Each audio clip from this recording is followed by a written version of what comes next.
que abriu o mar? Moisés. Aí tá certo. E aí tem a história lá que Moisés chegou.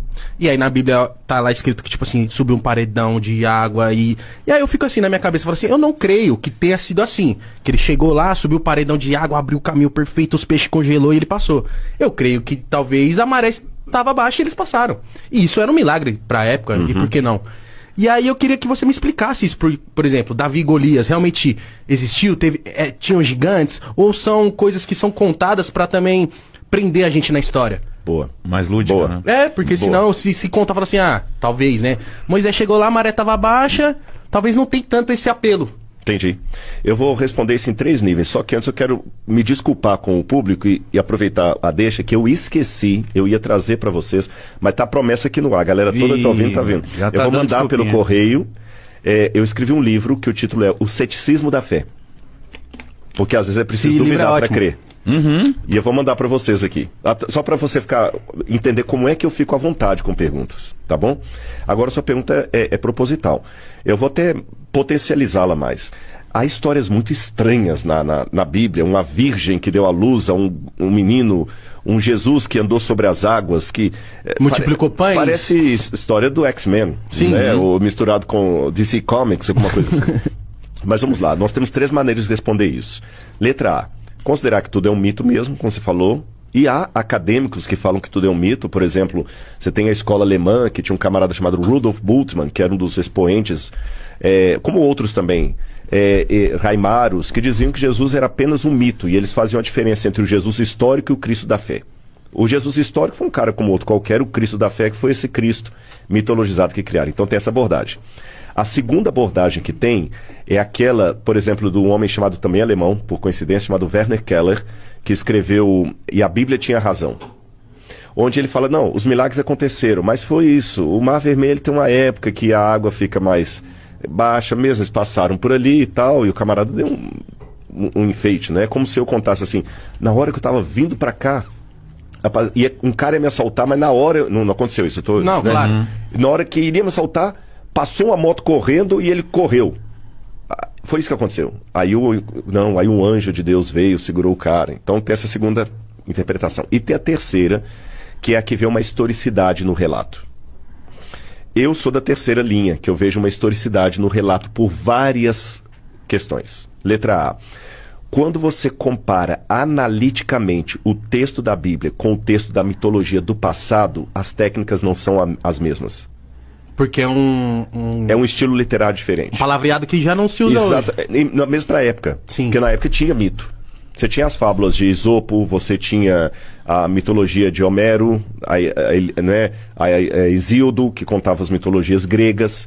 E o jeito também tem as mitologias mesopotâmicas. O modo como a Bíblia está escrito definitivamente não é uma característica de mito. Eu vou dar um exemplo para a galera entender. Lembra do Jô Soares? Lembro. Eu fui 3 vezes ao Jô Soares. Que legal, cara. 3 vezes na época. O Jô Soares não é um podcast. Não. Aí se no futuro alguém falar, não, o Jô Soares era um podcast. Alguém que conhece vai falar, não era porque era uma entrevista, o podcast também era. Mas o podcast tem essas e essas e essas características que o Jô Soares não tem. Jô Soares tinha pauta, podcast não tem pauta. Jô Soares era controlado o tempo, podcast não é, tinha edição. Então você sabe diferenciar um podcast de um talk show. Porque eu vivi essa época. Você viu essa época. Tá. Hoje, eu como arqueólogo, fazendo uma análise da literatura do passado, eu digo, literatura de mitologia tem características que a Bíblia não tem. Tá. Olhando pra cá parece a mesma coisa, igual alguém do futuro, é tudo entrevista. Não é, tem diferença. Então essa sua terceira linhagem, você acredita que aconteceu o quê? Vou colocar do Êxodo, por exemplo. Alguma coisa realmente fantástica aconteceu. Eu não acredito na ideia que a água baixinha, porque a Bíblia fala que o exército de Faraó foi afogado depois pelas águas. Sim. Então, se foi água baixinha, como é que essa água baixinha? Aí o milagre fica pior ainda, né? Então, o que acontece? Quando eu saio da Bíblia e vou para a cultura egípcia e eu encontro alguma coisa, encontro. Vou dar alguns exemplos para vocês. Muita gente pensa erroneamente que o faraó do Êxodo era Ramsés. Até o filme da Disney mostra isso, pode uma passagem da Bíblia meio anacrônica lá. O faraó do Êxodo tem tudo para ser Tutmoses III. E quando o faraó morria, eles desenhavam na tumba dele várias áreas do Amduat. O Amduat é o seguinte, quando você vai para o paraíso, na visão egípcia, você passa por 12 estações na barca solar. Até chegar ao paraíso. Até chegar ao paraíso. Aí você passa por Osíris, primeiro por Anubis, depois pelo deus Thoth, pela deusa Maat, até chegar em Osíris e volta. Como se fosse, entre aspas, uma tela de videogame mesmo? Uma tela de videogame, que você vai passando de fase. Isso. Bingo. Aliás, tem até o Stargate, era baseado nesses portais. Então, quando você vai na 12ª oração da Amduat, apenas está isso no túmulo de Tutmoses III. Ele pede estranhamente que os deuses protejam a multidão de soldados que morreu afogada por seguir sua carne e não teve condição de ser sepultada. O Nilo não dava inundação para matar afogado uma multidão inteira. No Egito, no delta do Nilo, não chove. Até hoje. E você tem, inclusive, os desenhos lá da água com os cadáveres todos lá. Sério? Aham. No desenho na parede. Ele está testemunhando que um exército morreu afogado. Outra coisa curiosa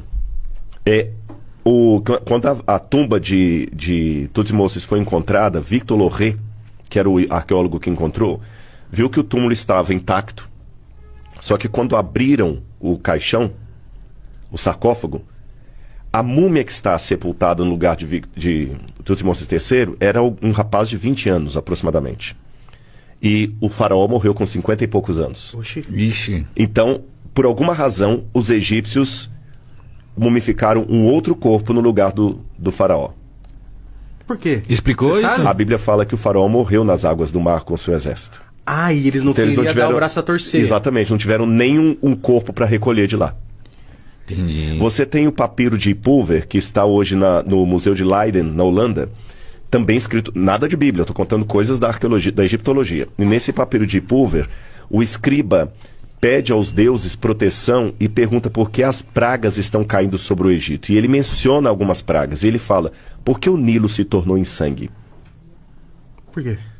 Não, ele questiona de maneira retórica. Ah, tá. É como falar assim, pô, que sacanagem, cara, por que Por que fizeram isso Eu tô comigo? acontecendo fizeram isso isso. comigo? Por que o Nilo se tornou em sangue? Por que os filhos dos nobres estão morrendo de maneira inesperada? Por que os animais estão ficando no canto? Por que a escuridão, ou seja, várias das pragas mencionadas no Êxodo estão ali?